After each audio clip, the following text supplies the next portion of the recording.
The announcement that shattered everything I always imagined the day my sister announced her pregnancy would be filled with joy. She was younger than me, full of life, and we had always been close to halves of the same soul, or so I thought. But when she stood in front of our family that evening, one hand resting protectively over her stomach, I felt my entire world collapse. Because the father of her child wasn't a stranger. It wasn't even just some reckless fling. It was my boyfriend. The boyfriend I had trusted, loved, defended. The man I had pictured a future with. She smiled nervously, looking at me before she spoke. "I am pregnant," she said, her voice trembling but steady enough. Everyone gasped, some in surprise, others in excitement. My mother rushed to embrace her, my father's eyes welled with tears. But I froze, every nerve in my body screaming.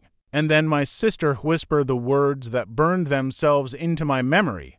"The father is Daniel." The room fell silent. My family turned to me, their faces shifting from confusion to horror. I felt like the floor had disappeared beneath me. Daniel, my Daniel, looked at the ground, unable to meet my eyes. My hands shook so badly I had to grip the edge of the table to keep from collapsing. The backstory, it had started months earlier, though I didn't know it then. Daniel and I had been dating for 2 years. He was charming, reliable, and I believed he loved me. But behind my back, when I was busy with work or staying late at school, he had been slipping into my sister's life. She was vulnerable, freshly out of her own messy relationship, and Daniel was always there offering comfort, lending an ear, just being kind. At first, she insisted it was nothing.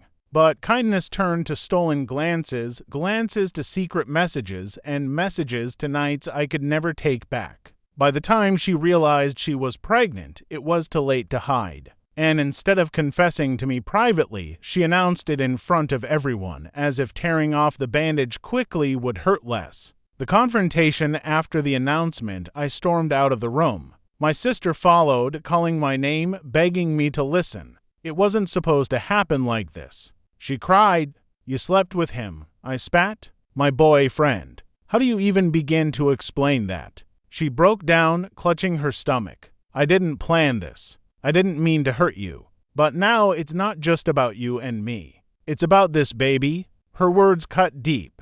My betrayal had turned into her justification. She wasn't just my sister anymore, she was carrying a piece of the man I loved. When I turned to Daniel, my rage boiled over. "Say something. Anything."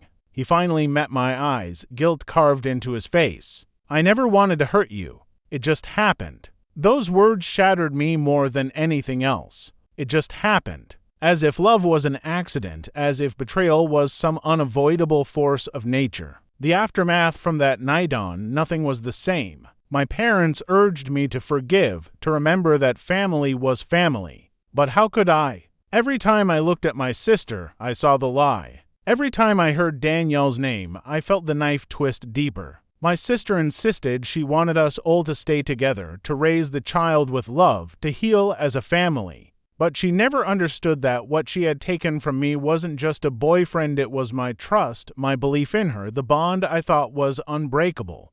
Daniel tried, briefly, to reach out, but I couldn't bear his voice, his touch, his excuses. Eventually, he stopped trying.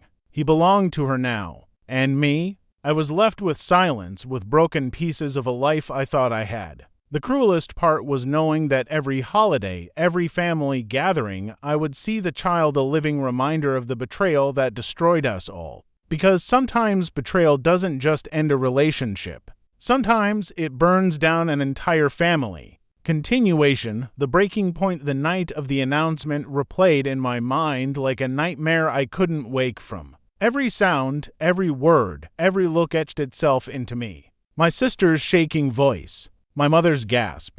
Danielle's silence. I didn't sleep. Instead, I sat awake, staring at the ceiling, my chest heavy with rage and grief. By morning, my phone was full of messages from my sister, from my parents, even from Daniel. I ignored them all. But the silence couldn't last. Flashbacks of the affair, it wasn't until later, when fragments of the truth began to surface, that I understood how deep the betrayal ran.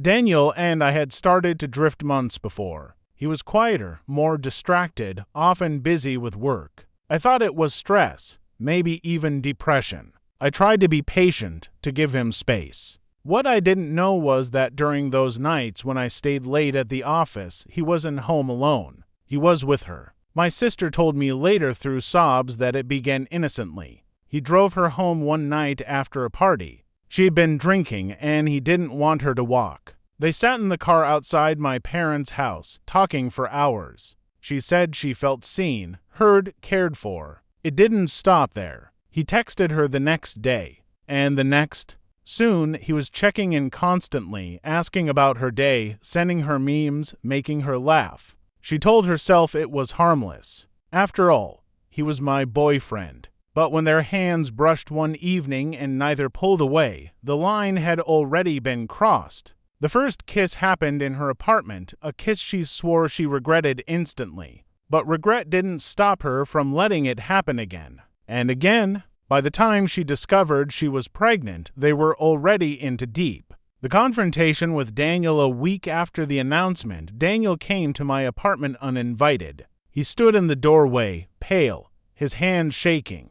"Please," he said, "just hear me out." I almost slammed the door in his face. But a part of me needed answers, even if they destroyed me further. He sat on the couch, his head in his hands. I never meant for this to happen. She was lonely, and I thought I was just helping her. But then I don't know. She looked at me like I mattered, like she needed me. And I was weak. I stared at him, disgust and heartbreak warring inside me. Weak? You didn't just trip and fall into her bed, Daniel. You chose this. Over and over. His eyes filled with tears. I loved you. I still do. I laughed bitterly. You don't love me. If you did, you wouldn't have touched her. You wouldn't have destroyed everything we had. He reached for my hand, but I pulled back. She's pregnant with your child, I said coldly. Go be a father. But don't you dare pretend you can still be my boyfriend. The rift between sisters, if losing Daniel broke me, losing my sister hollowed me out completely. We had been inseparable growing up, sharing clothes, secrets, dreams. Now, when I saw her, I felt only betrayal. One afternoon, she came to see me. She stood in the doorway, her belly just beginning to show, her eyes red from crying. "I'm sorry," she whispered. I said nothing. I never wanted to hurt you. I hate myself every day. But the baby is innocent. Please don't hate them too. Her words tore at me. Because she was right, the child hadn't asked for this. But every time I imagined holding my niece or nephew, I saw Danielle's face. Her betrayal. Their secret. I don't know if I can do this, I finally said. Every time I look at you, I see everything I lost. She sobbed quietly. I lost you too, but I couldn't comfort her. Not anymore. The family torn apart, my parents tried to play peacemakers. They begged me to forgive, to see past the pain, to focus on the future. Family is family, my mother said one evening, tears in her eyes. We can't let this baby be born into hatred. But to me, forgiveness felt impossible. It wasn't just a mistake. It was a choice made behind my back again and again. The baby became the elephant in every room. My parents prepared a nursery, celebrated milestones, while I distanced myself more each day. Holidays turned bitter. Smiles felt forced. Daniel began to drift into the family more openly, attending doctor's appointments, talking about names. He was no longer my boyfriend, he was her partner now. Watching him touch her stomach, seeing them together, it was like twisting the knife deeper every time. The breaking point, the final straw, came when my sister invited me to the baby shower. She looked so hopeful when she asked, as if one event could mend everything. I went. I told myself it was for her, for the baby. But when I arrived and saw Danielle's arm wrapped around her, saw their friends laughing and congratulating them as if nothing had happened, I realized I couldn't pretend anymore. In the middle of the party, I stood up. My voice shook, but I spoke loud enough for everyone to hear. "Congratulations," I said, "to my sister, who betrayed me, and to Daniel, the man who swore he loved me while sleeping with her. I hope this baby brings you joy, because you've taken everything from me." The room went silent.